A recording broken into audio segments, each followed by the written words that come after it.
24 तक हुआ था। देखिए आज खत्म होता है कि नहीं। कितना है?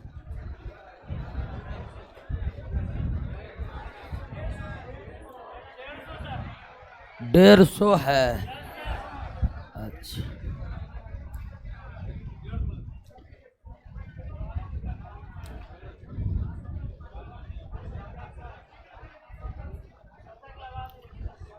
क्या बोले?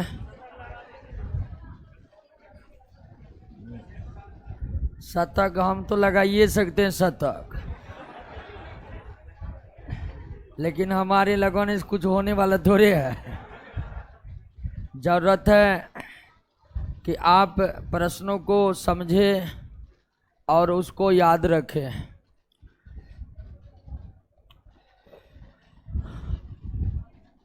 आइए देख लेते हैं 25 नंबर। पॉजिट्रॉन किसका प्रतिकण है? प्रतिकण यानी एंटी पार्टिकल। प्रतिकण मतलब एंटी पार्टिकल। सबसे पहले पॉजिट्रॉन जो है वो अस्थायी कण है। परमाणु के 3 मूल कण है, इलेक्ट्रॉन, प्रोटॉन और उसके अलावे जो कण है उन्हें अस्थायी कण कहा जाता है। जैसे पॉजिट्रॉन है, मेसोन है, न्यूट्रिनो है, एंटी न्यूट्रिनो है। तो कुछ कण जो है ना, क्योंकि परमाणु के भीतर इलेक्ट्रॉन है, प्रोटॉन है, न्यूट्रॉन है, तो जब इन मूल कणों के आपसी टक्कर होते हैं, जैसे पत्थर के आपसी टक्कर होता है, चिंगारी जैसे नहीं निकलता है, तो परमाणु के भीतर इन 3 मूल कणों के आपसी टक्कर से भी कई प्रकार के कणों की उत्पत्ति होती है। लेकिन आपसी टक्कर से जो कण की उत्पत्ति होती है उनका अस्तित्व कुछ ही समय के लिए रहता है, वो सदा के लिए। और ये जो पॉजिट्रॉन है, मेसोन है, न्यूट्रिनो है, एंटी न्यूट्रिनो है, ये अस्थायी कण है जो इन मूल कणों के टक्कर के फलस्वरूप परमाणु के भीतर उत्पन्न होते हैं और कुछ ही समय में उसका अस्तित्व समाप्त हो जाता है। वो सदा के लिए परमाणु के भीतर बने नहीं रहते हैं। तो पॉजिट्रॉन जो है इसी प्रकार का एक अस्थायी कण है जो आपसी टक्कर के फलस्वरूप उत्पन्न होते हैं। तो ये किसका प्रतिकण है? तो इलेक्ट्रॉन का प्रतिकण है, इलेक्ट्रॉन का। अब पॉजिट्रॉन को इलेक्ट्रॉन का प्रतिकण या एंटी पार्टिकल क्यों कहा जाता है? तो इसका कारण है कि जितना पॉजिट्रॉन का द्रव्यमान होता है, यानी पॉजिट्रॉन का द्रव्यमान इलेक्ट्रॉन के बराबर होता है। पॉजिट्रॉन का द्रव्यमान इलेक्ट्रॉन के बराबर होता है, लेकिन आवेश इलेक्ट्रॉन पर माइनस, पॉजिट्रॉन पर प्लस होता है। द्रव्यमान बराबर लेकिन आवेश विपरीत होने के कारण ही पॉजिट्रॉन को इलेक्ट्रॉन का प्रतिकण कहा जाता है। परमाणु के भीतर अन्य 2 जो मूल कण है, इसका कोई प्रतिकण की अभी तक पता वैज्ञानिकों ने नहीं लगाया है। कहिएगा कि प्रोटॉन का भी कोई प्रतिकण नहीं, ठीक है, न्यूट्रॉन का भी प्रतिकण नहीं। प्रतिकण है इलेक्ट्रॉन का, वो कौन है? पॉजिट्रॉन। और पॉजिट्रॉन को इलेक्ट्रॉन का प्रतिकण इसलिए कहते हैं क्योंकि दोनों के द्रव्यमान बराबर है, आवेश से विपरीत। द्रव्यमान बराबर, आवेश। तो अगर ये प्रश्न आ जाए कि पॉजिट्रॉन को इलेक्ट्रॉन का एंटी पार्टिकल क्यों कहा जाता है, तो इस बात का पता आपको लग गया ना। निम्नलिखित में किसमें न्यूट्रॉन नहीं पाया जाता है? तो एकमात्र परमाणु हाइड्रोजन ही है जिसमें 3 मूल कण नहीं होते हैं। और वो कौन है? हाइड्रोजन के परमाणु में केवल इलेक्ट्रॉन होते हैं और प्रोटॉन होते हैं, न्यूट्रॉन। हालांकि हाइड्रोजन के दो और प्रकार हैं, यानी दो और समस्थानिक है, एक हाइड्रोजन, ड्यूटेरियम और ट्राइटियम। तीनों का परमाणु संख्या क्या होता है? 1 होता है, लेकिन इसका द्रव्यमान संख्या 1, 2। तो अगर इस हाइड्रोजन में देखिएगा तो इलेक्ट्रॉन 1 है, प्रोटॉन 1 है, न्यूट्रॉन 0। और इसमें देखिएगा तो इलेक्ट्रॉन 1 है, प्रोटॉन 1 है और न्यूट्रॉन 1 है। ट्राइटियम जो हाइड्रोजन का एक समस्थानिक है, इसमें इलेक्ट्रॉन 1 है, प्रोटॉन 1 है, न्यूट्रॉन 2। तो हाइड्रोजन के 3 समस्थानिक है। समस्थानिकों का जिक्र चूंकि अब तक नहीं हम किए हैं तो हो सकता है समझने में कोई दिक्कत हो सकता है, लेकिन हाइड्रोजन, ड्यूटेरियम और ट्राइटियम, तो ड्यूटेरियम और ट्राइटियम में न्यूट्रॉन पाया जाता है। ड्यूटेरियम में न्यूट्रॉन की संख्या 1 और ट्राइटियम में न्यूट्रॉन की संख्या 2 होते हैं। तो एकमात्र परमाणु है, अब तक 118 तत्वों की खोज हुई है। तो आप कह सकते हैं कि अब तक परमाणुओं का 118 प्रकार है, क्योंकि हर तत्व के परमाणु एक दूसरे से अलग होते हैं। तो 118 प्रकार के परमाणु हैं, उनमें एकमात्र हाइड्रोजन है जिसमें न्यूट्रॉन नहीं पाए जाते। कमेंट सेक्शन को ठीक कीजिएगा। नेक्स्ट 27 पर आइए। निम्नलिखित में कौन धन आवेशित कण है? तो इसमें कोई दिक्कत है जी? नहीं। कैथोड तो आप जानते थे ना कि इलेक्ट्रॉन से बना हुआ है। कैथोड किससे बना हुआ है? इलेक्ट्रॉन से बना है। तो इस पर कैसा आवेश होगा? न्यूट्रॉन पर आवेश नहीं होता है, इलेक्ट्रॉन पर माइनस। क्लियर? अगर कैथोड पर आवेश की हम बात करेंगे तो हम जान गए कि कैथोड इलेक्ट्रॉन की धारा है, इलेक्ट्रॉन से बना हुआ ही किरणें हैं कैथोड। तो निश्चित तौर पर कैथोड में भी कौन आवेश होगा? ऋणात्मक आवेश होगा। कौन आवेश होगा? सेल की बात की जा रही है, सेल का ऊर्जा स्तर। तो सबसे पहले हम समझ लेते हैं कि सेल है क्या। तो परमाणु गोलीय आकार का कण है। परमाणु कैसा कण है? गोलीय। और परमाणु में एक नाभिक होता है। परमाणु में क्या होता है? नाभिक होता है, नाभिक। और नाभिक में 2 मूल कण होते हैं, प्रोटॉन और न्यूट्रॉन। और नाभिक परमाणु के मध्य में होते हैं। जो गोलीय आकार का परमाणु होता है उसका नाभिक मध्य में होता है, जिसका खोज रदरफोर्ड ने किया था। यह उसका महत्वपूर्ण खोज था। और परमाणु के नाभिक के चारों ओर के वृत्ताकार पथ को, चारों ओर के वृत्ताकार पथ को ही क्या कहते हैं? सेल कहते हैं। ये जो वृत्ताकार पथ है इसको क्या कहते हैं? सेल कहते हैं। पहला सेल का नाम है के, दूसरा, तीसरा एम, चौथा। अगर चौथा यानी कि जैसे जैसे परमाणु संख्या बढ़ते जाते हैं तो परमाणु में सेलों की संख्या क्या होता है? बढ़ते जाता है। सेलों की संख्या क्या होता है?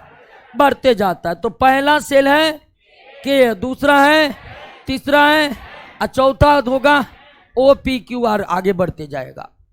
और इस सेल का जो ये नाम देख रहे हैं, ये नामकरण नील्स बोर ने किया था। किसने? नील्स बोर ने। आप जिसको सेल कहते हैं यानी हिंदी में क्या कहते हैं? कक्षा। इसको रदरफोर्ड ने ऑर्बिट बोला था। क्या बोला था?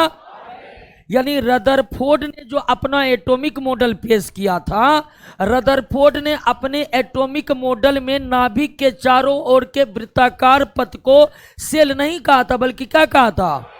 ऑर्बिट कहा था। लेकिन बाद में जब नील्स बोर, रदरफोर्ड के बाद नील्स बोर का एटॉमिक थ्योरी पेश हुआ, तब ऑर्बिट को, नील्स बोर ने ऑर्बिट को हटा करके किसका यूज किया? और वर्तमान में सेल का ही यूज हो रहा है। तो यह भी याद रखना जरूरी है कि नाभिक के चारों ओर के वृत्ताकार पथ को जहां रदरफोर्ड ने अपने मॉडल में ऑर्बिट कहा, आगे चलकर नील्स बोर ने उसी ऑर्बिट का नाम क्या रखा? और आज सेल ही कहा जा रहा है। और सेल को, पहला सेल को के, दूसरा को एल, तीसरा को एम, चौथा को एन में व्यक्त किया जाता है। क्लियर? इसी सेल के ऊर्जा स्तर की बात हो रही है ना जी, इसी सेल की ऊर्जा स्तर की। तो सबसे पहले जान लीजिए कि सेल के ऊर्जा की पता नील्स बोर के एटॉमिक मॉडल से चलता है। नील्स बोर के एटॉमिक मॉडल में यह साबित हो चुका है कि ज्यों-ज्यों हम नाभिक के दूर जाएंगे, कक्षा की सेल की ऊर्जा बढ़ते जाएगी। यानी सबसे कम ऊर्जा किसकी? के से अधिक, एल से अधिक, एम से अधिक, एम से अधिक। तो नाभिक से जो परमाणु के नाभिक से हम जो दूर जाएंगे, उस कक्षा की ऊर्जा क्या होते जाएगी? अर्थात कोई भी परमाणु हो, उसका सबसे कम ऊर्जा वाला कक्षा कौन?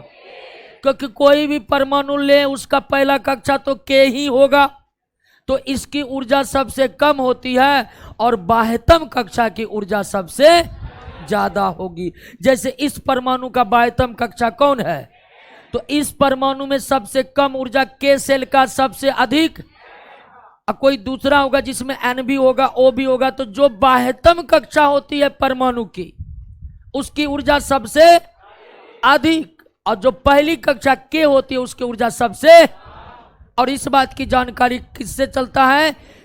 नील्स बोर के एटॉमिक कक्षा के ऊर्जा स्तर के बारे में किस परमाणु सिद्धांत ने पहली बार बताया? नील्स बोर के एटॉमिक मॉडल। और क्या बतलाया? तो नाभिक से दूर जाते जाते कक्षा की ऊर्जा क्या होते जाती है? बढ़ते जाती है। क्या होते जाती है? क्लियर? अब उत्तर पर पहुंच रहे हैं दोस्तों। क्या होगा? बी होगा। वेरी गुड, बी होगा। के कक्षा की ऊर्जा सबसे कम और बाह्यतम कक्षा की ऊर्जा सबसे। किसी भी परमाणु के सेल या प्रथम सेल की ऊर्जा सबसे कम और बाह्यतम आउटर मोस्ट सेल की ऊर्जा सबसे। आगे बढ़े। निम्नलिखित में कौन एक सही है? इलेक्ट्रॉन एक कक्षा से दूसरे कक्षा में कूद सकता है। अब देखिए, ये कूदने वाला प्रश्न है, तो आइए चेक कर लेते हैं कि ये जो इलेक्ट्रॉन का कूदना होता है, ये बात तो आप जान गए कि परमाणु में नाभिक नहीं होता है कि होता है? होता है, होता है। और उसमें क्या होता है? प्रोटॉन और न्यूट्रॉन। और उसके चारों ओर के वृत्ताकार पथ होता है, जिसको क्या कहते हैं?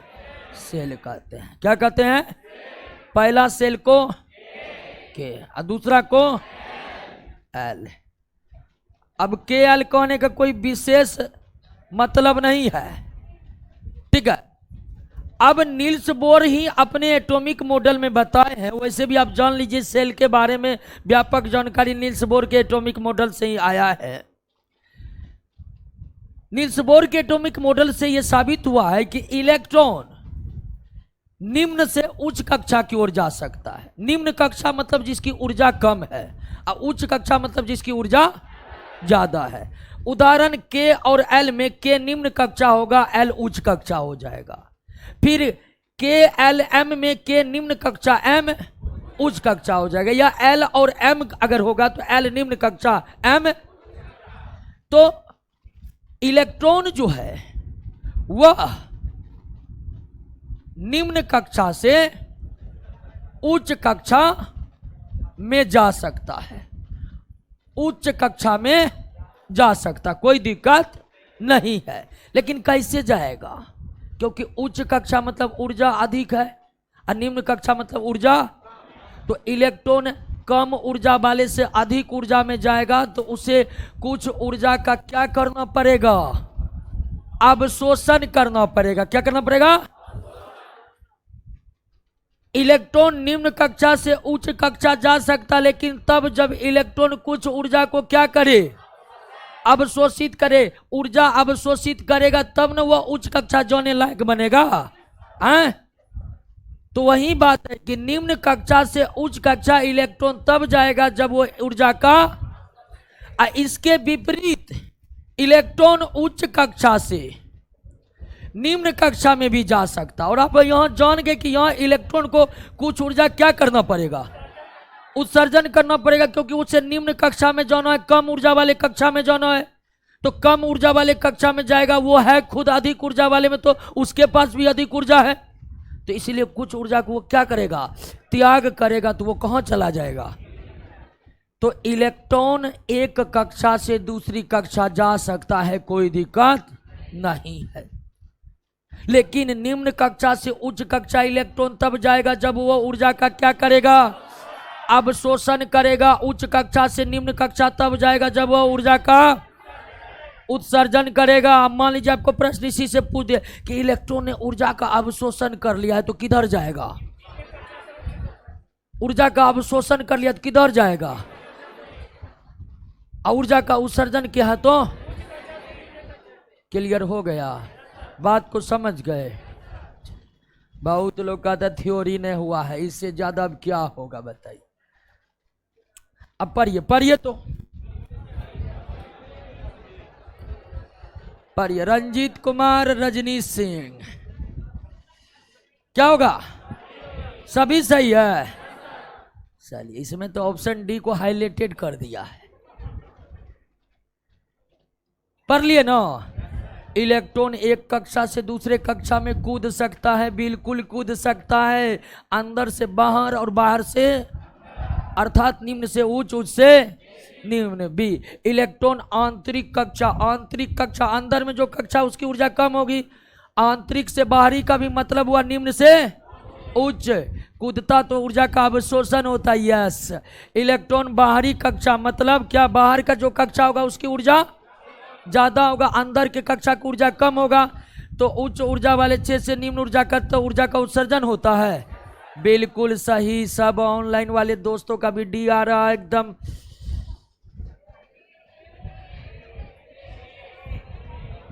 परमाणु के किस कक्षा की ऊर्जा सबसे कम, के, वेरी गुड, के, क्लियर।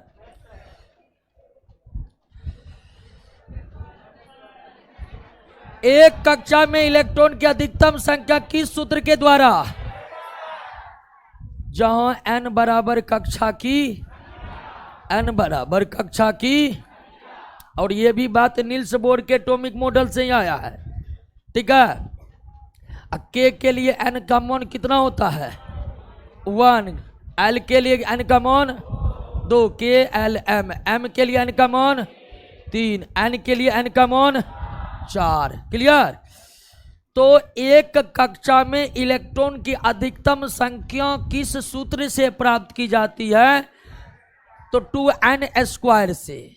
लेकिन यही बात पूछेगा कि कक्षा में इलेक्ट्रॉन की अधिकतम संख्या की जानकारी किस इलेक्ट्रॉनिक मॉडल से पता चलता है, नील्स बोर के एटॉमिक मॉडल से। उसके बाद दूसरा पॉली एक्सक्लूजन प्रिंसिपल है, उससे भी यह जानकारी मिलता है कि किस कक्षा में कितना अधिक इलेक्ट्रॉन होगा।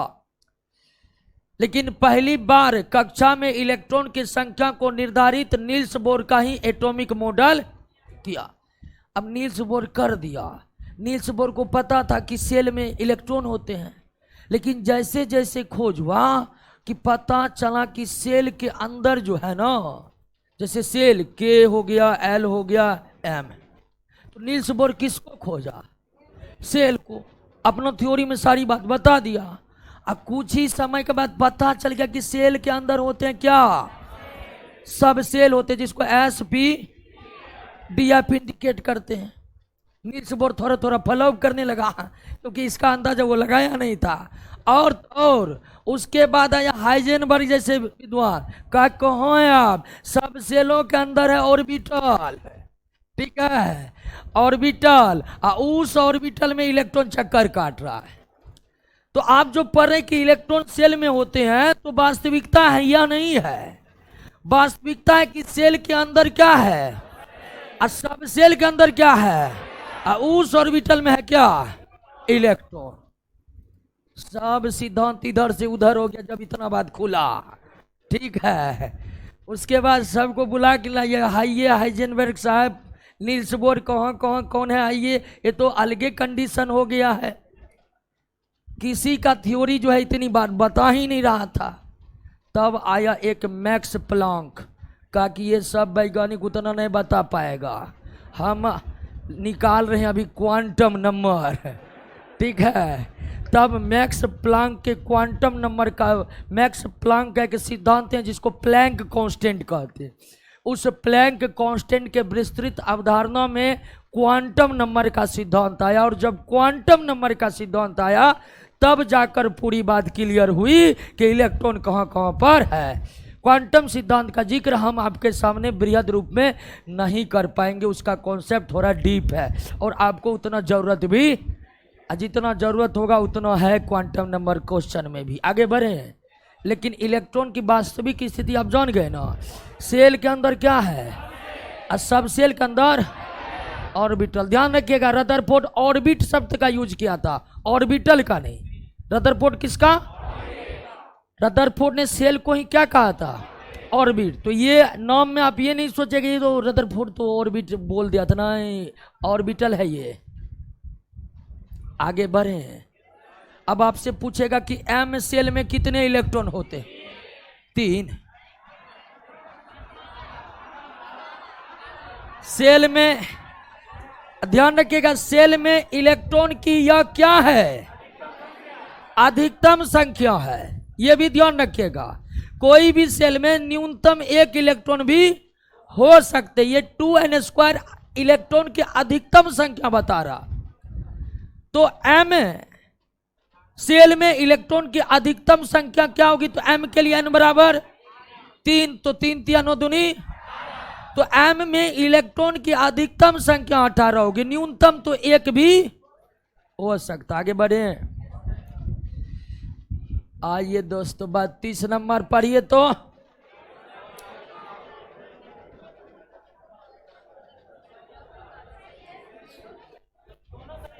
दोनों सही है, वेरी गुड वेरी गुड। 2-3 दिन से एब्सेंट थे, कहाँ थे जी?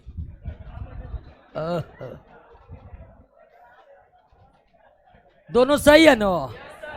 इलेक्ट्रॉन नाभिक के चारों ओर जिन वृत्तीय पथों पर चक्कर लगाते उसे रदरफोर्ड ने ऑर्बिट कहा था, और नील्स बोर ने उसे क्या कहा था, और आज भी इसको क्या कहा जा रहा है, सेल कहा जा रहा है। देखिए अब पर्व त्योहार का खुमारी चढ़ने लगा है, हाँ, तो ध्यान रखिएगा, पर्व त्योहार हर एक साल आता है न जी। हाँ, कोई साल मलेमास भी पड़ जाता है तो भी आता है, होता है लेट आता है, क्या आता ही आता है। तो पर्व त्योहार किसी भी वर्ष कैंसिल नहीं रहता, हर साल आएगा ही आएगा, ठीक है। पृथ्वी चारों ओर घूमेगी सूरज का, तो हर एक साल पर्व आएगा ही आएगा। लेकिन दरोगा का बहाली हर एक साल नहीं आ सकता, समझे।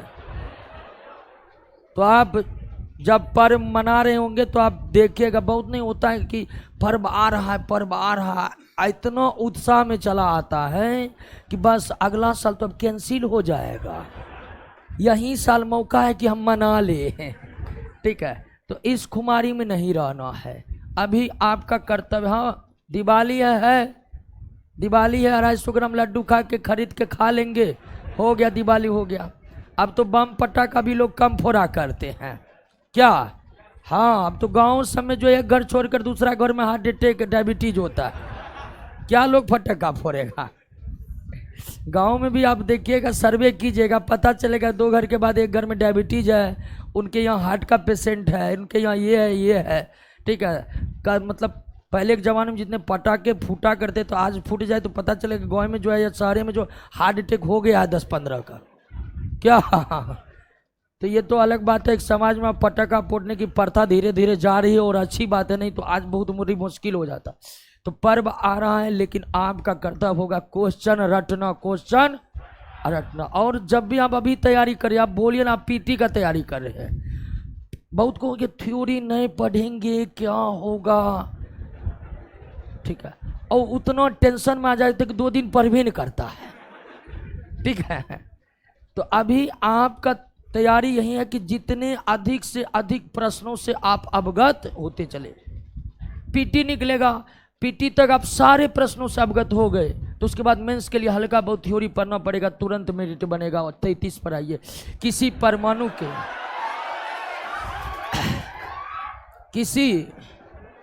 परमाणु के परिक्रमण कर रहे किसी इलेक्ट्रॉन की कुल ऊर्जा, कह रहा है कि मतलब न्यूक्लियस है, प्रोटॉन है और न्यूट्रॉन है। न्यूक्लियस में प्रोटॉन और न्यूट्रॉन है, तो कह रहा है कि किसी परिक्रमण कर रहे, किसी परमाणु के परिक्रमण कर रहे इलेक्ट्रॉन की कुल ऊर्जा। तो इलेक्ट्रॉन की कुल ऊर्जा क्या होती है? सॉरी, सदा ही, एक मिनट मिस्टेक हो गया है, सदा ही क्या होती है? धनात्मक होती है। उसके ऊर्जा में किसी प्रकार की कमी नहीं होती है। रदरफोर्ड ने अपने मॉडल में इस बात की जानकारी नहीं दे पाया था कि चक्कर लगाने वाले इलेक्ट्रॉन की ऊर्जा सदा क्या होती है। मतलब एक कक्षा में चक्कर काट रहे इलेक्ट्रॉन के ऊर्जा में कभी भी कोई कमी नहीं होती, वो कांस्टेंट बना रहता। अब कहिएगा ऊर्जा में कमी नहीं होती है तो ये घूमता रहता है, तो ऊर्जा में तो कमी होगा। इलेक्ट्रॉन नाभिक के चारों ओर क्या होते रहता है? घूमते रहता है। अब इलेक्ट्रॉन चारों तरफ घूम रहा है तो उसकी ऊर्जा में तो कमी होनी चाहिए ना। रदरफोर्ड से यही पूछा गया था। रदरफोर्ड को बुलाया गया कि रदरफोर्ड साहब बताए हैं कि परमाणु में नाभिक होता है, सही है? कहा कि हाँ बिल्कुल होता है, कोई दिक्कत? कहा कि नहीं, सही है। उसके बाद रदरफोर्ड ने भी बताया था कि सेल होते हैं जिसमें इलेक्ट्रॉन चक्कर लगाते रहते हैं। रदरफोर्ड ने ही सबसे पहले पता लगाया था कि ऑर्बिट में इलेक्ट्रॉन क्या करते रहते हैं? चक्कर लगाते रहते हैं। लेकिन रदरफोर्ड से पूछा गया कि इलेक्ट्रॉन जो चक्कर लगाते रहते हैं तो ऊर्जा में तो कमी आएगी। रदरफोर्ड को भी पहले समझ में नहीं आया। कहा कि हाँ बिल्कुल घूम रहा है तो धीरे धीरे ऊर्जा तो कम होगा ही। कहा कि इलेक्ट्रॉन का ऊर्जा कम होगा तो कुछ समय के बाद तो वो नाभिक में जाकर गिर जाएगा, क्योंकि इलेक्ट्रॉन पर है माइनस, प्रोटॉन पर है, एक दूसरे को आकर्षित करेगा ना। तो प्रोटॉन तो बेचारा स्थिर है, उसकी ऊर्जा में कोई कमी, लेकिन जो ये चक्कर काट रहा है इसकी ऊर्जा में कमी हो जाएगी। जैसे ऊर्जा कम हुआ तो इलेक्ट्रॉन को तुरंत कौन खींच लेगा? प्रोटॉन के। आ जाओ तुम भी नाभिक में। अगर ऐसा हुआ तो परमाणु का अस्तित्व क्या हो जाएगा? मिट जाएगा।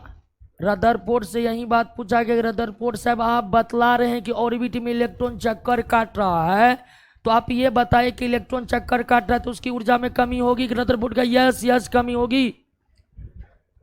तो फिर कहा कि रदरफोर्ड साहब जब कमी होगी तो इलेक्ट्रॉन तो नाभिक में गिर जाएगा। कहा कि हाँ गिर जाएगा। तो फिर रदरफोर्ड को पूछा कि जब इलेक्ट्रॉन गिर जाएगा तो परमाणु तो खत्म हो जाएगा। कहा हो तो जाना चाहिए, लेकिन ऐसा होता? किसी भी रासायनिक अभिक्रिया में परमाणु की क्षति नहीं होती है। रदरफोर्ड निकल गया वहां से, धरा गए हैं। तब रदरफोर्ड के बाद नील्स बोर ने अपना मॉडल उतारा। उसने बताया कि नहीं नहीं, इलेक्ट्रॉन जो चक्कर काट रहा है इसकी ऊर्जा सदा धनात्मक बनी रहती है। तो फिर नील्स बोर को भी बुलाया गया कि जो घूम रहा है ये ऊर्जा कौन सा रहा है? तो जैसे पृथ्वी सूर्य के चारों तरफ घूम रहा है, कभी भी पृथ्वी सूर्य में गिरती है? नहीं गिरती है। ठीक वही बात यहां पर है कि इलेक्ट्रॉन पर माइनस और नाभिक में प्रोटॉन है तो उस पर प्लस। ये इनके बीच लगेगा क्या? विद्युत आकर्षण बल लगेगा कि नहीं? लगेगा कि नहीं? माइनस प्लस के बीच इलेक्ट्रोमैग्नेटिक फोर्स लगेगा कि नहीं? और ये विद्युत आकर्षण बल बदल जाता है किसमें? किसमें? अभिकेंद्र बल में, सेंट्रीपिटल फोर्स में। और अभिकेंद्र बल का क्या काम होता है? वृत्ताकार मार्ग पर घुमाते रहना, घुमाते रहना। तो इलेक्ट्रॉन जो घूमता है वृत्ताकार मार्ग पर किस बल के द्वारा? अभिकेंद्र बल की प्राप्ति इलेक्ट्रॉन को कहां से होती है? अब विद्युत आकर्षण बल की उत्पत्ति कैसे होती है? क्लियर बात समझे कि नहीं? सदा धनात्मक बनी रहती है। चक्कर लगाने वाले इलेक्ट्रॉन की ऊर्जा में कभी कमी नहीं होती है, सदा। आइए 34 नंबर, निम्न कथनों पर विचार कीजिए। तृतीय कक्षा मतलब n बराबर में इलेक्ट्रॉन की अधिकतम संख्या 18 होगी। हाँ, तो 2n², तृतीय 9 दूनी 18, बिल्कुल सही। यदि परमाणु की तीसरी कक्षा सबसे बाहरी कक्षा हो तो इसमें इलेक्ट्रॉन की अधिकतम संख्या 8 ही होगी। बिल्कुल ध्यान रखिएगा। अगर कोई कक्षा परमाणु का बाह्यतम कक्षा है, कोई कक्षा परमाणु का बाह्यतम कक्षा है, तो नील्स बोर के मॉडल के अनुसार ही बाह्यतम कक्षा के लिए 2n² का मान कुछ भी क्यों ना हो, बाह्यतम कक्षा में अधिकतम 8 ही इलेक्ट्रॉन हो सकता है, बाह्यतम कक्षा में 8 से अधिक इलेक्ट्रॉन नहीं हो सकता है, चाहे उसके लिए 2n² का मान कुछ भी क्यों नहीं हो। तो दोनों कथन क्या है, सही है। बाह्यतम कक्षा में अधिकतम इलेक्ट्रॉन की संख्या कितनी, 8 होगी, चाहे उसके लिए 2n² का मान कुछ भी क्यों ना हो। बाह्यतम कक्षा में इलेक्ट्रॉन की संख्या 8 ही होगी, चाहे 2n² का मान कुछ भी क्यों ना हो। कक्षाओं को ऊर्जा का सही क्रम ए, वेरी गुड, ए, ठीक है ना। के से ज्यादा ऊर्जा, जो जो नाभिक से दूर जाएंगे कक्षा की ऊर्जा स्तर बढ़ते जाएगा। कक्षा का ऊर्जा स्तर निम्नलिखित किस कक्षा में इलेक्ट्रॉन का 32। अच्छा, n बराबर 4 रखेंगे तो 2n² बराबर 4 चौक 16 दूनी, तो KLMN, चौथा कक्षा n है, चौथा कक्षा n है।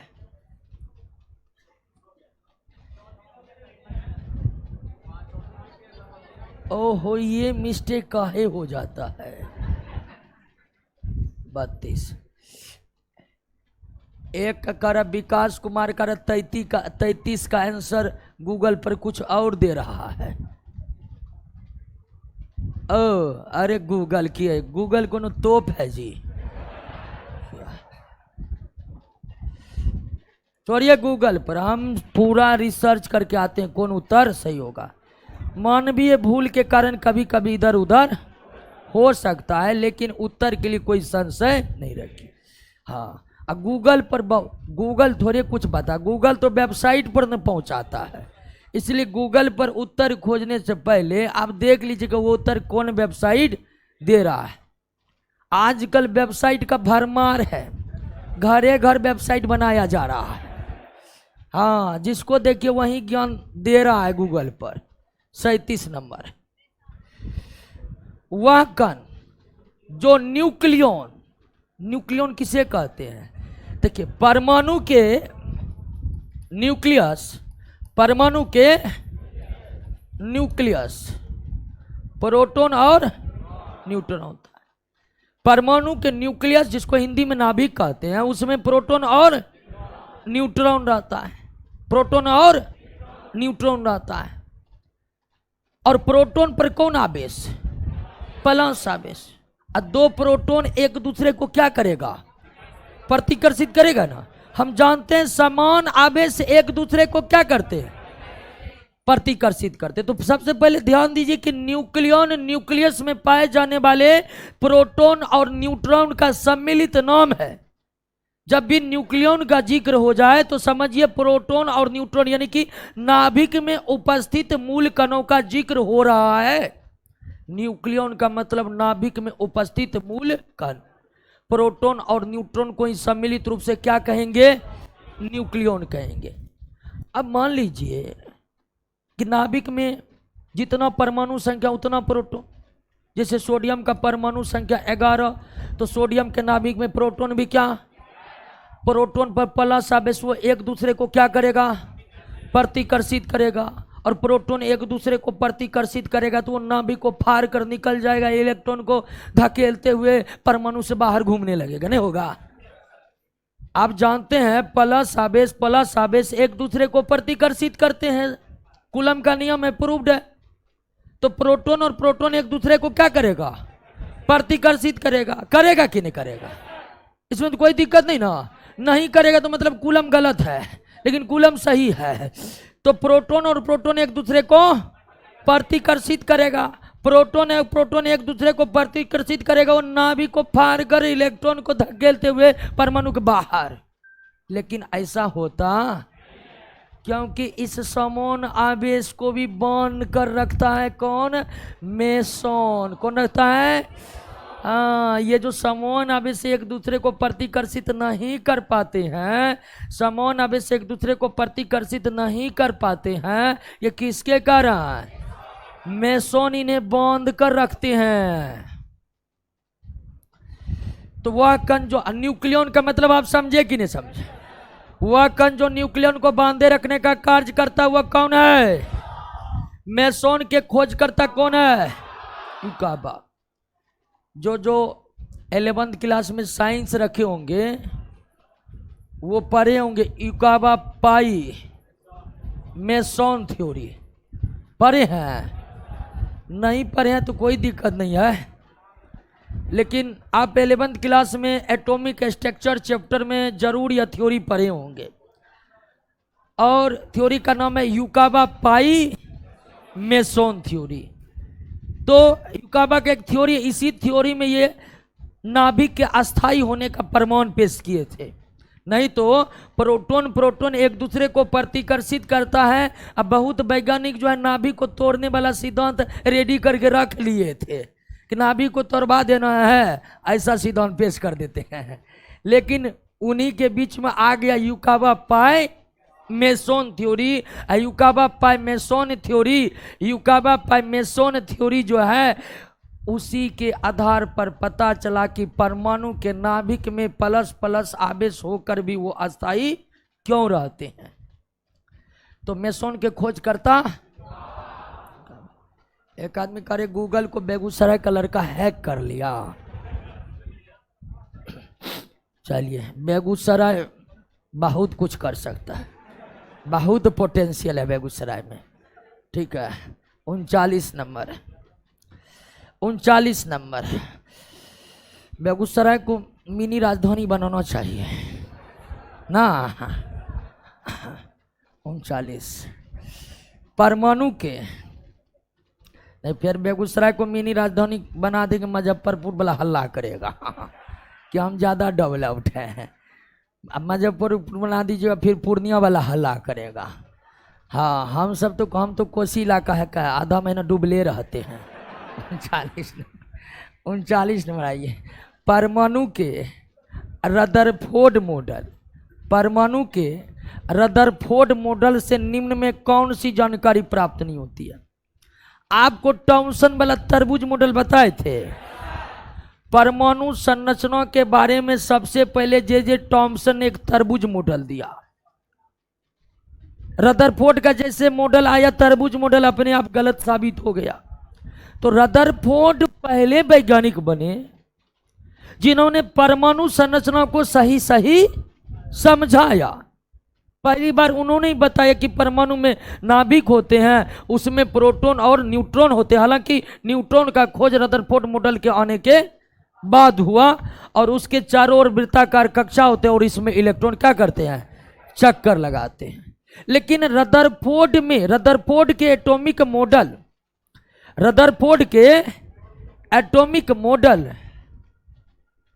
लगता, छोड़ दीजिए कमेंटबाजी, छोड़ दीजिए दोस्तों, क्वेश्चन पर दीजिए ध्यान। अब कोई कह रहा है कि नहीं सहरसा का लड़का हैक किया है। अच्छा, पता करवाते हैं। तो ध्यान दीजिए, तो सबसे पहले एटॉमिक स्ट्रक्चर को रदरफोर्ड ने क्लियर किया, सही। लेकिन रदरफोर्ड के एटॉमिक मॉडल में दो बात का क्लियरेंस नहीं था। एक बात बता दिए कि रदरफोर्ड से पूछा गया कि इलेक्ट्रॉन चक्कर काट रहे हैं तो ऊर्जा तो घटेगा ना, तो रदरफोर्ड का कि हाँ बिल्कुल घटेगा, जबकि ऐसा होता। और दूसरी बात रदरफोर्ड ये नहीं बताया कि किस ऑर्बिट में कितना इलेक्ट्रॉन चक्कर काटेगा। रदरफोर्ड ने अपने एटॉमिक मॉडल में यह बता दिया कि चारों ओर के ऑर्बिट में इलेक्ट्रॉन चक्कर काटते रहते हैं। लेकिन रदरफोर्ड से जब यह पूछा गया कि रदरफोर्ड से अभी यह बता दीजिए ना एक ऑर्बिट में कितना इलेक्ट्रॉन चक्कर काटते हैं, नहीं बता पाया, कहा कि अभी इतने तक रहो। तो रदरफोर्ड के मॉडल में दो बात का क्लियर नहीं हो पाया। पहला कि वृत्ताकार मार्ग में इलेक्ट्रॉन चक्कर काटते हैं तो कितने संख्या में चक्कर काटते हैं। वो जो 2n² वाला जिक्र दिए थे ना, ये नील्स बोर ने बताया, ये रदरफोर्ड बता। और दूसरा वही ऊर्जा घटती है, रदरफोर्ड एक्सेप्ट कर लिए थे, लेकिन अगर ऊर्जा घटेगी तो परमाणु अस्थाई नहीं रह पाएगा। तो ये भी नहीं बता पाया रदरफोर्ड की आखिर परमाणु अस्थाई कैसे बना रहता है, स्टेबल कैसे बना रहता है। तो रदरफोर्ड मॉडल से निम्न में कौन सी जानकारी प्राप्त नहीं होती है? तो पहले ये जानकारी प्राप्त नहीं होती है कि परमाणु अस्थाई क्यों होते हैं, और दूसरा उन्होंने कक्षाओं में या ऑर्बिट में इलेक्ट्रॉन की संख्या निश्चित नहीं की।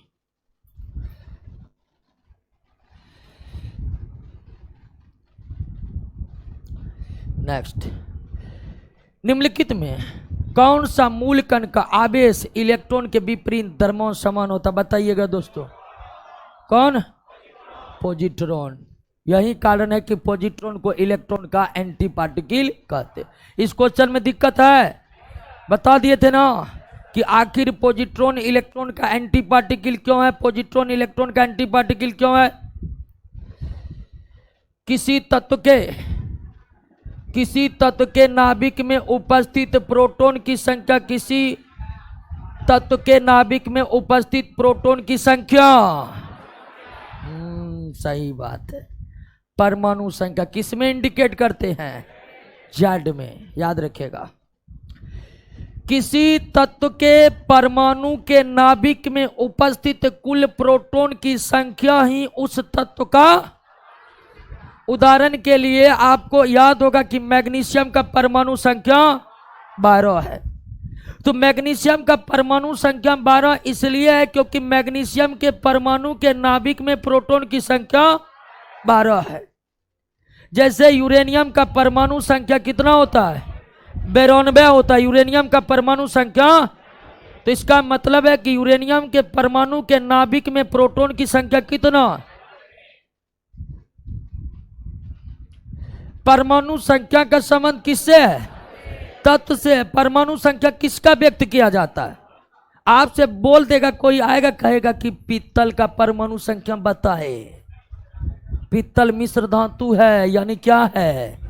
मिश्रण का परमाणु संख्या नहीं होता। ठीक उसी तरह आपसे कोई पूछ देगा कि कैल्शियम कार्बोनेट का परमाणु संख्या कितना होगा?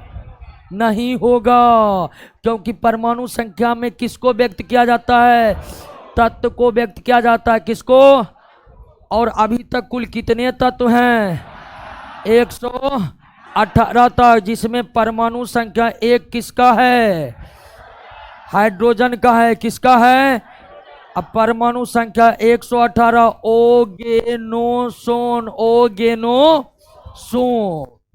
हालांकि 118 तत्व जो खोजे गए हैं उनमें कुछ तत्वों को मान्यता international union for pure and applied chemistry ने अब तक भी प्रदान नहीं की है। यानी 118 तत्व है, इसकी सहमति तो है, लेकिन खोज को कहिएगा पूरा मान्यता आईपीएक्स संस्था ने प्रदान कर दिया है, तो ऐसा नहीं है। कुछ तत्व को अब भी खोज होने की मान्यता इस संस्था ने प्रदान नहीं की है।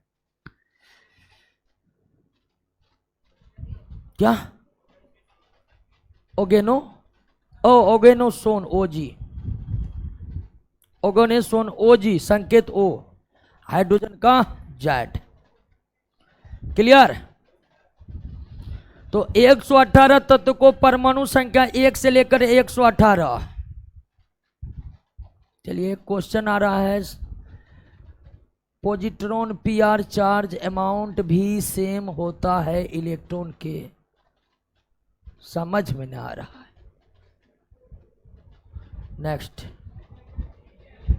ठीक है। तो परमाणु संख्या का संबंध किससे है? क्या परमाणु संख्या के रूप में यौगिक और मिश्रण को भी व्यक्त किया जाता है? नहीं, केवल और केवल तत्व को। नेक्स्ट, द्रव्यमान संख्या किसका योग है? तो परमाणु के नाभिक में प्रोटॉन और न्यूट्रॉन होते हैं, चारों तरफ कक्षा में इलेक्ट्रॉन चक्कर लगाते हैं। तो परमाणु के नाभिक में उपस्थित कुल प्रोटॉन और कुल न्यूट्रॉन के योग को ही मास नंबर, जिसको किस में इंडिकेट किया जाता है? ए में। परमाणु के नाभिक में उपस्थित कुल प्रोटॉन और कुल न्यूट्रॉन के संख्या के योग को क्या कहते हैं? द्रव्यमान संख्या प्रोटॉन तथा न्यूट्रॉन के संख्याओं के योग के कहते हैं। एक तत्व के परमाणु के नाभिक में जितने प्रोटॉन जितने न्यूट्रॉन होते हैं उसके योग को हम द्रव्यमान संख्या कहते हैं, मास नंबर कहते हैं, जिसको किस में इंडिकेट किया जाता है? हाँ, जेड में, जेड से परमाणु संख्या को इंडिकेट किया जाता है और ए से मास नंबर को इंडिकेट किया जाता है। ए से मास नंबर को इंडिकेट किया जाता है। किसी तत्व का परमाणु संख्या जेड, ठीक है, कुछ नहीं है सवाल में, परमाणु संख्या जेड। अब परमाणु संख्या बराबर नंबर ऑफ प्रोटॉन तथा द्रव्यमान संख्या ए है, द्रव्यमान संख्या ए है। अब द्रव्यमान संख्या बराबर number of proton plus number of neutron. तो परमाणु में न्यूट्रॉन की संख्या क्या होगी? न्यूट्रॉन की संख्या A minus number of proton plus number of neutron equal to A, number of proton equal to Z. तो ए में से अगर जेड को घटा लीजिएगा तो क्या बचेगा? तो कह रहे न्यूट्रॉन की संख्या क्या होगी? तो द्रव्यमान संख्या माइनस परमाणु संख्या इक्वल टू न्यूट्रॉन की संख्या। क्या इस बात को आप समझ रहे हैं? एक तत्व के परमाणु संख्या बराबर होता है कुल प्रोटॉन की संख्या, परमाणु संख्या बराबर कुल प्रोटॉन की संख्या, द्रव्यमान संख्या बराबर कुल प्रोटॉन की संख्या प्लस कुल न्यूट्रॉन की संख्या। तो द्रव्यमान संख्या में से परमाणु संख्या को घटा लेंगे तो क्या प्राप्त होगा? न्यूट्रॉन की संख्या। क्लियर? ओह माय गॉड, इतना बड़ा प्रश्न। 45 नंबर देख लेते हैं। परमाणु संख्या के संदर्भ में कौन सा एक सही नहीं है? अब तक हम परमाणु संख्या के बारे में समझ चुके हैं।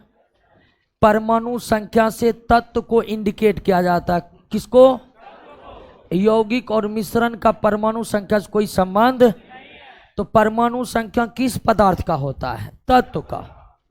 और तत्व के परमाणु के नाभिक में कुल प्रोटॉन की संख्या ही क्या कहलाती है? परमाणु संख्या। किसी भी तत्व का परमाणु संख्या घट और बढ़ नहीं सकता है। ऐसा नहीं है कि सोडियम का होता है 11 और सोडियम को 2 बार हथौड़ा से मार दिए तो हो जाएगा 10, ऐसा कुछ नहीं है। एक तत्व के परमाणु संख्या में किसी भी स्थिति में बदलाव नहीं हो सकते हैं। अपवाद 1-2 है, नाभिकीय विखंडन और नाभिकीय, जहां पर ऐसा हो सकता है, जिसकी चर्चा हम आगे केमिस्ट्री के ही चैप्टर में करेंगे। तो फिलहाल आप ये जानिए कि एक तत्व के परमाणु संख्या में किसी भी प्रकार के बदलाव नहीं किया जा सकता है, वो फिक्स है। अब आइए, किसी तत्व के परमाणु में प्रोटॉन की संख्या उस तत्व की परमाणु संख्या कही जाती है। बिल्कुल सही है, सही है, ये नंबर सही है। तत्व की परमाणु संख्या उस तत्व के उदासीन परमाणु के इलेक्ट्रॉन की संख्या के बराबर होता है। अब यहां पर जिक्र क्या है? उदासीन परमाणु का। सबसे पहले ध्यान दीजिए कि परमाणु में जो इलेक्ट्रॉन होते हैं, परमाणु में जो इलेक्ट्रॉन होते हैं, उस इलेक्ट्रॉन को त्याग भी सकता है और परमाणु बाहर का इलेक्ट्रॉन ग्रहण भी कर सकता है। जो धातु होते हैं वो इलेक्ट्रॉन का क्या करते हैं? त्याग करते हैं। वो इलेक्ट्रॉन का क्या करते हैं? त्याग करते हैं। हालांकि कोई भी धातु अधिकतम 3 ही इलेक्ट्रॉन का क्या कर सकता है? त्याग कर सकता है।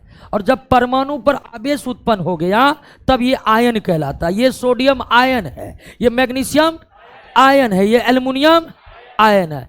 ठीक उसी तरह जो अधातु होते हैं, नॉन मेटल होते हैं, अधातु जैसे कि क्लोरीन अधातु है, ये इलेक्ट्रॉन का ग्रहण करते हैं। ये इलेक्ट्रॉन को क्या करते हैं? ग्रहण करते हैं। और इलेक्ट्रॉन ग्रहण भी होगा तो अधिकतम कितना ग्रहण होगा? 3। जैसे क्लोरीन अधिकतम 1 इलेक्ट्रॉन ग्रहण कर सकते हैं, उसी तरह ऑक्सीजन अधिकतम 2 इलेक्ट्रॉन ग्रहण कर सकते हैं, नाइट्रोजन अधिकतम 3 इलेक्ट्रॉन ग्रहण कर सकते हैं। कोई भी परमाणु इलेक्ट्रॉन ग्रहण करेगा तो अधिकतम, या त्याग करेगा तो अधिकतम। तो दोस्तों ये है उदासीन परमाणु। ये क्या है? जब आवेश नहीं है परमाणु पर वो क्या है? और ये है आवेशित परमाणु। ये है आवेशित परमाणु को हम क्या कहते हैं? आयन। तो आवेशित परमाणु, उदासीन परमाणु का मतलब समझ गए ना? उदासीन परमाणु का मतलब उस पर कोई आवेश नहीं है, और उस पर कोई आवेश नहीं होने का मतलब है कि उसमें जितना इलेक्ट्रॉन है उतना प्रोटॉन है। लेकिन जब वह आवेशित हो गया, अर्थात परमाणु जब इलेक्ट्रॉन का त्याग या ग्रहण करके आवेशित हो गया, आयन बन गया, तब इसका मतलब है कि उसमें प्रोटॉन इलेक्ट्रॉन के बराबर। अगर धन आवेश से वो इलेक्ट्रॉन का क्या कर दिया? त्याग कर दिया, तो ऐसी स्थिति में प्रोटॉन अधिक है, इलेक्ट्रॉन जब उदासीन है तब प्रोटॉन इलेक्ट्रॉन के। लेकिन जब वो इलेक्ट्रॉन ग्रहण करके ऋण आवेशित हो गया तो इसका मतलब इलेक्ट्रॉन ज्यादा प्रोटॉन कम। तो उदासीन परमाणु में इलेक्ट्रॉन और प्रोटॉन बराबर होते हैं, आवेशित परमाणु में इलेक्ट्रॉन प्रोटॉन बराबर। धन आवेशित परमाणु में प्रोटॉन ज्यादा इलेक्ट्रॉन कम। वैसे भी आप जान गए होंगे कि धन आवेश तभी होगा जब प्रोटॉन ज्यादा होगा। तो धन आवेशित परमाणु में प्रोटॉन ज्यादा इलेक्ट्रॉन कम, क्योंकि धन आवेशित तब होगा जब इलेक्ट्रॉन का त्याग होगा, इलेक्ट्रॉन त्याग होगा तो इलेक्ट्रॉन प्रोटॉन से कम हो जाएगा। उदासीन परमाणु में प्रोटॉन इलेक्ट्रॉन के क्या होते हैं? बराबर होते हैं। लेकिन अगर ऋण आवेशित है, इलेक्ट्रॉन ज्यादा प्रोटॉन। क्लियर हो गया? बात समझ गए? कुछ समझे कि नहीं समझे? अब आप बी को पढ़िए तो, करत तत्व की परमाणु संख्या उस तत्व के उदासीन परमाणु में इलेक्ट्रॉन की संख्या के बराबर होते हैं। बिल्कुल, तत्व की परमाणु संख्या किसकी संख्या? तो तत्व की परमाणु संख्या उस तत्व में उदासीन परमाणु में इलेक्ट्रॉन की संख्या बराबर होता है। बिल्कुल, इलेक्ट्रॉन की संख्या परमाणु संख्या के बराबर होता है, लेकिन केवल किस परमाणु में? आवेशित परमाणु में इलेक्ट्रॉन की संख्या परमाणु संख्या के बराबर। तो ये भी क्या है आपका? सही है। बी भी क्या है? तत्व की परमाणु संख्या, तत्व की केवल उदासीन परमाणु में इलेक्ट्रॉन की संख्या बराबर होती है, ना कि किसी आयन में। सही है, बिल्कुल सही है। तत्व का परमाणु संख्या रासायनिक अभिक्रिया के दौरान परिवर्तित हो जाते हैं, संभव ही नहीं है। नाभिकीय अभिक्रिया में परिवर्तित हो सकता है, लेकिन रासायनिक अभिक्रिया में नहीं परिवर्तित हो सकता। किस अभिक्रिया में? नाभिकीय अभिक्रिया। नाभिकीय अभिक्रिया दो प्रकार का होता है, संलयन विखंडन। तो डी नंबर गलत है। किशन कुमार कह रहा है कि कार्बन 4 इलेक्ट्रॉन त्याग सकता या ग्रहण कर सकता। नो, कार्बन को औकात है 4 इलेक्ट्रॉन त्याग करने का। कार्बन को औकात है त्याग या ग्रहण करने का, वो हमेशा साझेदारी करता है इलेक्ट्रॉन का। कार्बन रासायनिक अभिक्रिया में भाग लेकर न इलेक्ट्रॉन का त्याग करता नहीं, वो हमेशा साझेदारी करता है इलेक्ट्रॉन का, साझेदारी। 46। एक तत्व का द्रव्यमान संख्या 23 है, यानी कुल प्रोटॉन और न्यूट्रॉन की संख्या, परमाणु और इसके परमाणु में न्यूट्रॉन की संख्या। तो परमाणु संख्या निकाले, तो परमाणु संख्या बराबर प्रोटॉन की संख्या। अब प्रोटॉन की संख्या निकालने के लिए द्रव्यमान संख्या में न्यूट्रॉन को घटा दीजिए, 23 में से 12 गया। क्लियर? कोई दिक्कत है इसमें? अमन कुमार कर क्वेश्चन याद कर लेंगे तो रिजल्ट हो जाएगा। जब याद कर लीजिएगा ना, इतना आत्मविश्वास आ जाएगा ना, तो फिर कहिएगा कि जो है सो हम ही है, हमको भी पहचानना भूल जाइएगा। पूछबो करेगा ना कि बिट्टू झा से पढ़े हैं? बिट्टू झा कौन है जी? बिट्टू झा, ठीक है। इतना आत्मविश्वास आता है याद करने से। यही याद नहीं कीजिएगा, पग पग क्वेश्चन आउट हो जाएगा। ठीक है, पैसा नहीं है, नहीं तो 30,000 में क्वेश्चन मिल रहा था। मोबाइलों बेचकर क्वेश्चन नहीं हो रहा है। तरह तरह ख्याल, ये सब ख्याल तब आएगा जब आप तैयारी क्वेश्चन रट नहीं रहे। क्वेश्चन रटने के बाद तो आपको अपनों ही आत्मविश्वास इतना प्रबल हो जाएगा, क्योंकि एटॉमिक स्ट्रक्चर का क्वेश्चन कर रहे हैं ना, पूरा क्वेश्चन आपको याद हो गया। आप कोई भी सेट में चले जाइए, दरोगा का कोई भी सेट ले लीजिए, अगर एटॉमिक स्ट्रक्चर का क्वेश्चन ठेक गया आप उसको सही सही मारिएगा, अपने आप आत्मविश्वास प्रबल हो जाता है।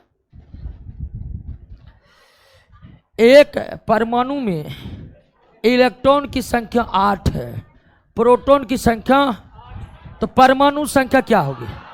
परमाणु संख्या बराबर प्रोटॉन की संख्या, परमाणु संख्या बराबर, तो प्रोटॉन की संख्या कितना है? परमाणु संख्या को इलेक्ट्रॉन्स को लेना देना नहीं है। यहां पर थोड़ा ये यूरेनियम है और बेरोन में, हाँ 2 छूट गया दोस्तों। अब देखिए ये रासायनिक संकेत है, रासायनिक संकेत के ऊपरी भाग में किसको इंडिकेट किया जाता है? द्रव्यमान संख्या को, और निचले भाग में परमाणु संख्या को। तो तत्व के रासायनिक संकेत में अगर परमाणु संख्या को इंडिकेट करना है तो नीचे में लिखते हैं किसको? और तत्व के द्रव्यमान संख्या को तत्व के रासायनिक संकेत के ऊपर में लिखते हैं। और इसको इस तरह से भी लिख सकते हैं, 92 235, इस तरह से भी लिख सकते हैं, इस तरह से भी लिख सकते हैं, कोई दिक्कत। लेकिन हमेशा ऊपर में क्या और नीचे में क्लियर। पूछ रहा है प्रोटॉन की संख्या, प्रोटॉन की संख्या किसके बराबर?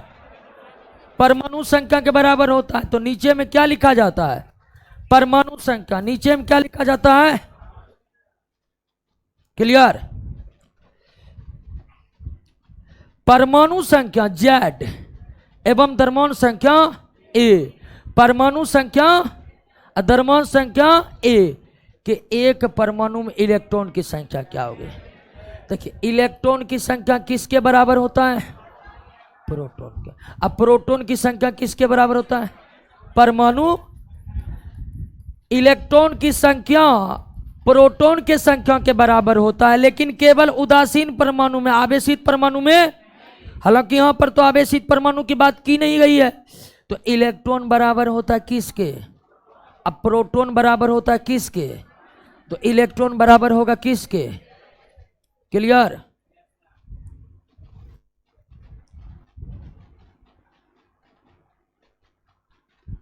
एक क्वेश्चन आ रहा है कि इलेक्ट्रॉन का त्याग कब करता है? जब रासायनिक अभिक्रियाएं होती है। आपको यह पता चल गया कि जब भी कोई रासायनिक अभिक्रिया होती है उस रासायनिक अभिक्रिया में पदार्थ के परमाणु भाग लेते हैं, और परमाणु जो इलेक्ट्रॉन का त्याग या ग्रहण या साझेदारी करता है, परमाणु इलेक्ट्रॉन का त्याग करता है या ग्रहण करता है या साझे, ये तीनों काम होता है जब परमाणु रासायनिक अभिक्रिया में भाग लेता है। अब कहिएगा त्याग ग्रहण साझेदारी करके परमाणु क्या करता है? तो परमाणु इलेक्ट्रॉन का त्याग ग्रहण और साझेदारी करके रासायनिक बंधन का निर्माण करते, केमिकल बॉन्ड का निर्माण करता है। फिर कहिएगा केमिकल बॉन्ड बनता है तो क्या होता है? नए प्रकार के पदार्थों का सृजन होता है। अब फिर वो पदार्थ हमारे पर्यावरण की खूबसूरती को बढ़ाते हैं। यकीन मानिए रासायनिक अभिक्रिया अगर नहीं होती इस पृथ्वी के पर्यावरण में तो जीवन का भी उद्भव कभी नहीं होता। पृथ्वी का बनना या पृथ्वी पर जीवन का उद्भव होना ये सब इसलिए हो पाया कि रासायनिक अभिक्रियाएं होती है। 50 नंबर, परमाणु की द्रव्यमान संख्या उसके परमाणु द्रव्यमान भी प्रदान करती है। बिल्कुल सही है दोस्तों, आप द्रव्यमान संख्या पहले ही जान चुके हैं। जैसे मैग्नीशियम का द्रव्यमान संख्या कितना, परमाणु द्रव्यमान कितना, तो संख्यात्मक रूप से अगर मैग्नीशियम का परमाणु द्रव्यमान 24 mu है तो इसका मतलब है कि मैग्नीशियम का द्रव्यमान संख्या कितना होगा? 24 होगा। संख्या है तो इसमें ग्राम काहे लगेगा? द्रव्यमान संख्या है तो संख्या कोई मात्रक होता है जो ग्राम है, mu लगा रहे हैं। तो ध्यान रखिएगा, किसी भी तत्व के परमाणु का परमाणु द्रव्यमान और द्रव्यमान संख्या संख्यात्मक रूप से क्या होते हैं? बराबर होते हैं। संख्यात्मक रूप से क्या होते हैं? बराबर होते हैं। अंतर यही है कि परमाणु द्रव्यमान को mu में मापा जाता है, जबकि द्रव्यमान संख्या एक संख्या है जो प्रोटॉन और न्यूट्रॉन का। लेकिन संख्यात्मक रूप से दोनों क्या होते हैं? बराबर होते। ध्यान रखिएगा, परमाणु द्रव्यमान अलग बात है, द्रव्यमान संख्या अलग बात है, दोनों एक नहीं है। परमाणु के कुल द्रव्यमान को क्या कहते हैं? परमाणु द्रव्यमान। परमाणु के कुल द्रव्यमान को क्या कहते हैं? जबकि परमाणु के नाभिक में इलेक्ट्रॉन और प्रोटॉन की संख्या को क्या कहते हैं? द्रव्यमान संख्या कहते हैं। दोनों अलग अलग राशि है, लेकिन दोनों का संख्यात्मक मान क्या होते हैं? बराबर होते हैं। दोनों के संख्यात्मक मान क्या होते हैं? तो पहला जो कथन कर रहा है कि परमाणु का द्रव्यमान संख्या परमाणु का परमाणु द्रव्यमान भी प्रदान करती है। बिल्कुल, अगर द्रव्यमान संख्या 27 है तो निश्चित ही उस परमाणु का परमाणु द्रव्यमान 27 mu होगा। परमाणु का परमाणु द्रव्यमान आंकिक रूप से मतलब संख्यात्मक रूप से उसके द्रव्यमान संख्या के बराबर होते हैं। यस, दोनों कथन क्या है? सही। क्लियर? बात समझे कि नहीं समझे? कुछ लोग कह रहे हैं एग्जाम में सेम क्वेश्चन रहेगा। हो सकता है प्रकृति में थोड़ा बदलाव। हम यहाँ क्वेश्चन करवा रहे हैं तो क्या ए भी करवा रहे हैं, सी डी करवा रहे हैं, समझाते हुए ना आगे बढ़ रहे हैं। तो क्वेश्चन के प्रकृति में थोड़ा परिवर्तन होगा तो आप कैच नहीं कर लीजिएगा। अब बेसिक 99% उम्मीद सेम रहेगा। 51। एक परमाणु में इलेक्ट्रॉन की संख्या 8 और प्रोटॉन की संख्या 8। उस परमाणु पर आवेश क्या होगा? आवेश 0। परमाणु उदासीन होते हैं। परमाणु उदासीन होते हैं। ये क्वेश्चन वैसे दिया कि हड़बड़ी में विद्यार्थी गलत बनाकर आगे बढ़े।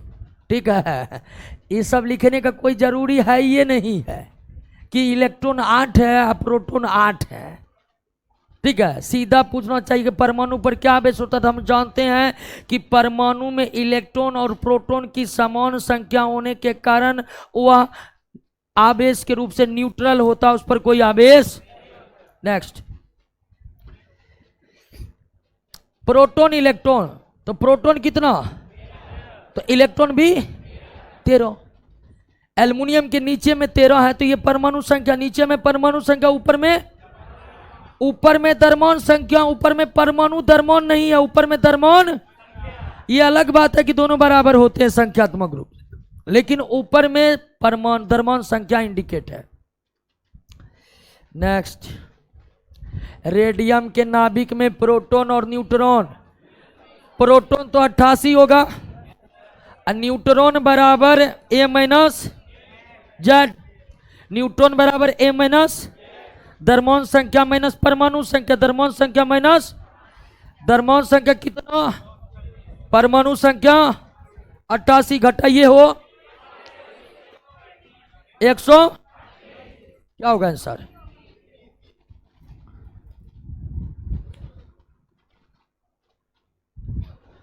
आज के टेस्ट का पेपर कहाँ मिलेगा? टेस्ट हुआ था क्या? हाँ, आइए ना, जहां भी मिलेगा दोस्तों सबको मिलेगा। पोटेशियम, इलेक्ट्रॉन परमाणु संख्या 19 है तो प्रोटॉन 19 होगा, प्रोटॉन 19 है तो इलेक्ट्रॉन भी 19 होगा। किसी तत्व का परमाणु संख्या 23 है, उसका और परमाणु द्रव्यमान क्या है? 23 है। ध्यान रखिएगा दोस्तों कि अगर परमाणु द्रव्यमान 23 है mu में होगा तो निश्चित तौर पर आप कह सकते हैं कि द्रव्यमान संख्या भी कितना होगा? 23 होगा। द्रव्यमान संख्या, अब उसका परमाणु संख्या कितना है? द्रव्यमान संख्या कितना है? तो न्यूट्रॉन, ये न्यूट्रॉन है, सही से लिख लीजिएगा। न्यूट्रॉन बराबर A-Z। 23 माइनस 11 यानी 12। परमाणु द्रव्यमान हमें दिया हुआ है और हम जानते हैं कि परमाणु द्रव्यमान और द्रव्यमान संख्या एक दूसरे से संख्यात्मक रूप से क्या होते हैं, बराबर होते हैं। संख्यात्मक रूप से क्या होते हैं, बराबर होते हैं। यानी प्रॉब्लम, एक परमाणु में 9 इलेक्ट्रॉन 9 प्रोटॉन 10 न्यूट्रॉन है। द्रव्यमान संख्या बराबर प्रोटॉन की संख्या प्लस न्यूट्रॉन की संख्या। एक तत्व के परमाणु का द्रव्यमान संख्या बराबर प्रोटॉन की संख्या प्लस है, तो प्रोटॉन की संख्या 9 न्यूट्रॉन की संख्या कितना हो गया, 19।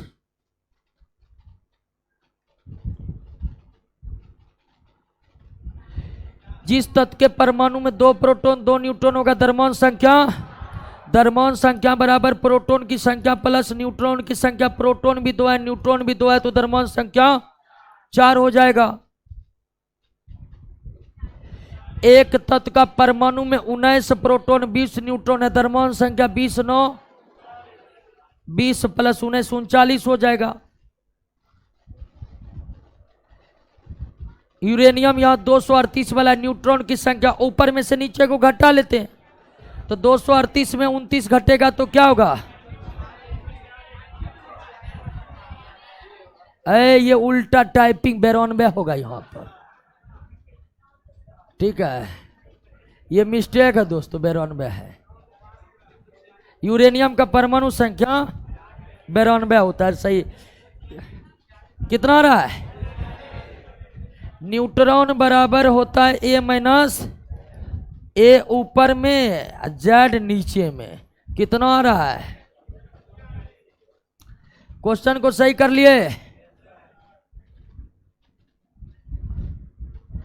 निम्नलिखित में किसमें 20 न्यूट्रॉन 18 इलेक्ट्रॉन है। 18 इलेक्ट्रॉन तो केवल इसी में होगा ना,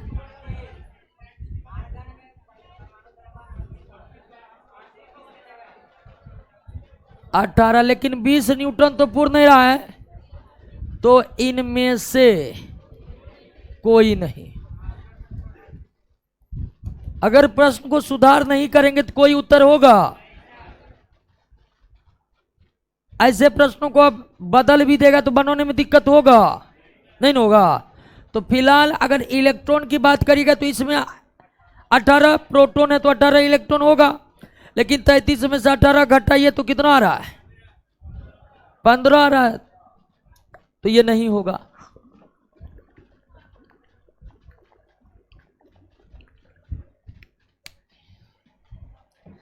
इनमें से परमाणु द्रव्यमान का मान द्रव्यमान संख्या का 2 गुना। बाबंडर गलत है जी, गलत रहे जी। संख्यात्मक संख्या परमाणु द्रव्यमान का मान द्रव्यमान संख्या के लगभग क्या होता है, बराबर। चलिए, कुछ लोग कह रहे हैं कि 3 साल बाद दरोगा देना है, 3 साल तक ये क्वेश्चन चलेगा। रदरफोर्ड अभी तक चल रहा है क्वेश्चन, 3 साल नहीं चलेगा क्या। 62 नंबर, 3 साल बाद फिर से बैच देंगे, एक बार उसमें भी ज्वाइन कर लीजिएगा, क्या दिक्कत है कि ना है। 62 नंबर, हीलियम का परमाणु द्रव्यमान 4 mu है। तो अगर हीलियम का परमाणु द्रव्यमान 4 mu है तो निश्चित तौर पर हीलियम का द्रव्यमान संख्या कितना होगा, 4। संख्यात्मक रूप से द्रव्यमान संख्या परमाणु द्रव्यमान क्या होते हैं, बराबर होते। संख्यात्मक रूप से परमाणु द्रव्यमान संख्या क्या होते हैं, तो द्रव्यमान संख्या कितना हो गया, 4। उसके नाभिक में 2 प्रोटॉन है, तो प्रोटॉन बराबर कितना, तो न्यूट्रॉन बराबर द्रव्यमान संख्या में से इसको घटा दीजिए, कितना हो गया। तो हीलियम में न्यूट्रॉन की संख्या कितना हो गया, 2 हो गया। किसी न्यूक्लियर कण में कोई न्यूक्लियर कण मतलब वो कण जो न्यूक्लियस में पाए जाते हैं। न्यूक्लियर कण मतलब वो कण जो न्यूक्लियस में पाए जाते। तो किस न्यूक्लियर कण में कोई द्रव्यमान और कोई आवेश नहीं होता परंतु प्रचक्रण होता है, तो ये है कौन, न्यूट्रिनो, ये अस्थायी कण है, मतलब मूल कण नहीं है। न्यूट्रिनो के खोजकर्ता पाउली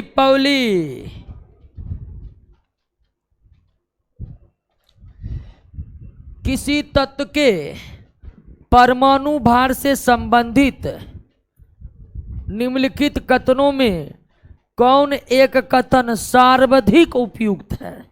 मतलब उपयुक्त एक से अधिक हो सकते हैं, सर्वाधिक उपयुक्त को चुनना है।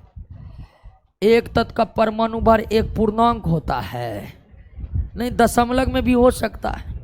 जैसे क्लोरीन का 35.5 है, कॉपर का 63.5 है, तो पूर्णांक नहीं भी हो सकता, एक भिन्न संख्या भी हो सकता है। एक तत्व के सभी परमाणु के परमाणु भार समान होते हैं, ये सर्वाधिक उपयुक्त कथन है।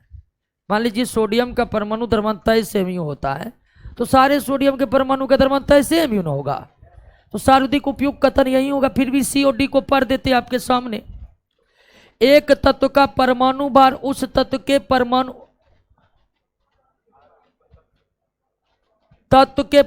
भार उस तत्व के परमाणुओं में उपस्थित प्रोटॉन और न्यूट्रॉन का योग है। गलत। प्रोटॉन और न्यूट्रॉन के योग को द्रव्यमान संख्या कहते हैं, परमाणु भार। यहां पर जो है एक पॉइंट रिपीट हो गया है, इसको आप हटा के काट दीजिए। यहां से पढ़िए, तत्व के परमाणु भार उस तत्व के परमाणु में उपस्थित प्रोटॉन और न्यूट्रॉन का योग है, तो गलत है जी। प्रोटॉन और न्यूट्रॉन के योग को द्रव्यमान संख्या कहते हैं। ये अलग बात है कि दोनों बराबर होते हैं। द्रव्यमान संख्या के विपरीत एक तत्व का परमाणु भार भिन्न हो सकता नहीं, संख्यात्मक रूप से दोनों। तो सबसे सर्वाधिक उपयुक्त कथन कौन है? बी। सर्वाधिक उपयुक्त कथन कौन है? बी। क्लियर। 65 में सर्वाधिक उपयुक्त कथन बी है। न्यूक्लियस की द्रव्यमान संख्या सदा उसके परमाणु क्रमांक से क्या होगा? बड़ा होगा। होगा कि नहीं? क्योंकि द्रव्यमान संख्या बराबर प्रोटॉन प्लस न्यूट्रॉन, द्रव्यमान संख्या बराबर प्रोटॉन प्लस, अब परमाणु क्रमांक, क्रमांक मतलब संख्या, परमाणु संख्या बराबर प्रोटॉन की संख्या, तो निश्चित ही न्यूक्लियस की द्रव्यमान संख्या यानी कि परमाणु के नाभिक का द्रव्यमान संख्या उसके परमाणु क्रमांक से सदा क्या होगा? ज्यादा होगा। सदा क्या होगा? ज्यादा होगा। नेक्स्ट, किसी परमाणु के परमाणु द्रव्यमान और द्रव्यमान संख्या के अंतर को क्या कहते हैं? परमाणु द्रव्यमान और द्रव्यमान संख्या के अंतर को द्रव्यमान क्षति कहते हैं, और द्रव्यमान क्षति का संबंध रेडियो एक्टिव एलिमेंट से है। रेडियो एक्टिव एलिमेंट से संबंधित है यह द्रव्यमान क्षति। द्रव्यमान क्षति का संबंध सामान्य तत्वों से। निम्नलिखित में कौन सा एक सही नहीं है? विभिन्न तत्वों की द्रव्यमान संख्या समान हो सकता है। विभिन्न तत्वों में प्रोटॉन न्यूट्रॉन का योग समान हो सकता है।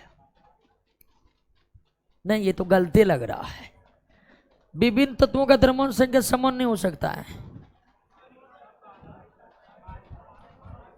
हो सकती है। अच्छा देख लेते, इससे और कोई बवंडर गलत होगा तो उसको गलत कर देंगे, इसको सही मार देंगे। किसी तत्व के परमाणुओं की द्रव्यमान संख्या, किसी तत्व के परमाणुओं की द्रव्यमान संख्या भिन्न भिन्न हो सकती है। यह तो सरासर क्या है? एक तत्व के भिन्न भिन्न परमाणु का द्रव्यमान संख्या अलग अलग होगा। सोडियम का 1.5 लाख परमाणु लेंगे तो 1.5 लाख परमाणु में सबका द्रव्यमान संख्या एक न होगा जी, अलग अलग हो सकता है। तो ये थोड़ा आप सही मान लेते। संभारिक के स्थिति में भिन्न भिन्न तत्वों का द्रव्यमान संख्या समान हो सकता है, या ये नहीं कह कि होता है, हो सकता है। हाँ हो सकता है, लेकिन ये सरासर क्या है? गलत है। मतलब इससे ज्यादा भयानक तरीके से ये गलत है। किसी तत्व के परमाणुओं की द्रव्यमान संख्या समान होता है, भिन्न भिन्न नहीं होता है। सी और डी सही है। किसी तत्व के सभी परमाणु में प्रोटॉन की संख्या समान होती है। एक तत्व के सभी परमाणु आपस में हर दृष्टिकोण से क्या होते हैं? समान होते हैं दोस्तों, समान। मिलिए कल के क्लास में दोस्तों, कल समाप्त हो जाएगा, हड़बड़ाइए नहीं। क्योंकि पूरा सिलेबस को साथ लेकर चल रहे हैं।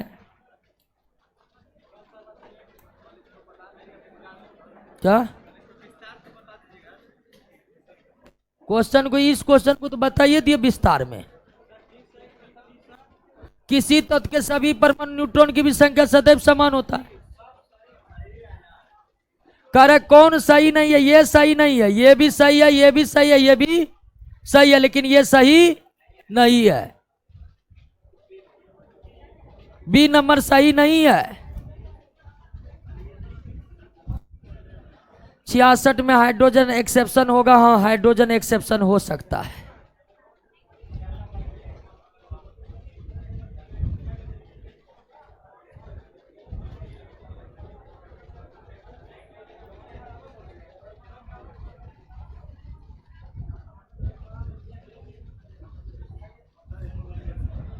क्या हुआ? एकदम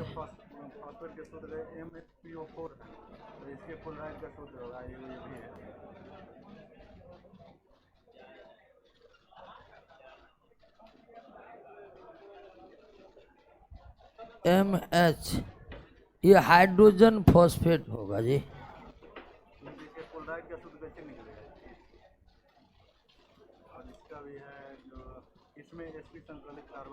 ये तो हाइब्रिडाइजेशन पढ़े हैं।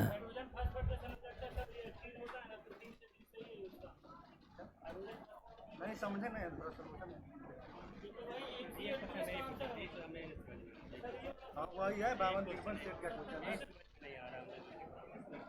सिक्के जारी, सिक्का वित्त मंत्रालय सचिव करता है और जारी रिजर्व बैंक करेगा। हाँ हाँ हाँ हाँ, इसमें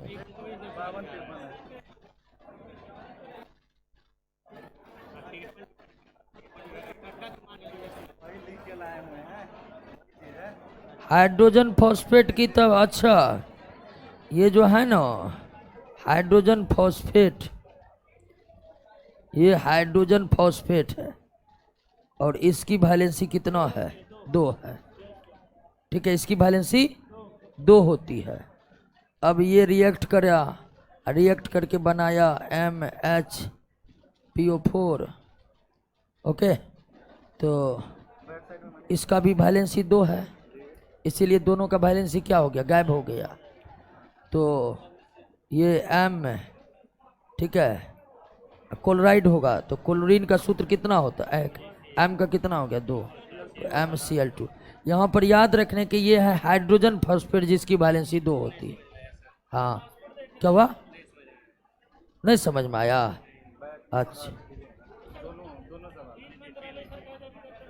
हाइड्रोजन फॉस्फेट की वैलेंसी कितनी होती है? 2। समझ में आया? हाँ। अब M हाइड्रोजन फॉस्फेट से अभिक्रिया करेगा, दोनों, इसकी वैलेंसी है 2। हाँ, तो ये मिलकर बनाएंगे MHPO4। किसी में 2 नहीं लगा है तो इसका मतलब ये, इसका भी वैलेंसी कितना है? 2 है। अब क्लोराइड का सूत्र, तो M की निकल गया वैलेंसी 2 और क्लोरीन का वैलेंसी 1, तो MCl2 हो गया। हाइब्रिडाइजेशन 11th क्लास का पढ़े हैं। हाइब्रिडाइजेशन sp3 sp2 पढ़े हैं। 11th क्लास में साइंस था तो तब छोड़ दीजिए, ऊपर रट लीजिए। साइंस था तो हाइब्रिडाइजेशन पढ़े होंगे। हाइब्रिडाइजेशन हमारे लिंक से बाहर का बात है, देख लेंगे कल।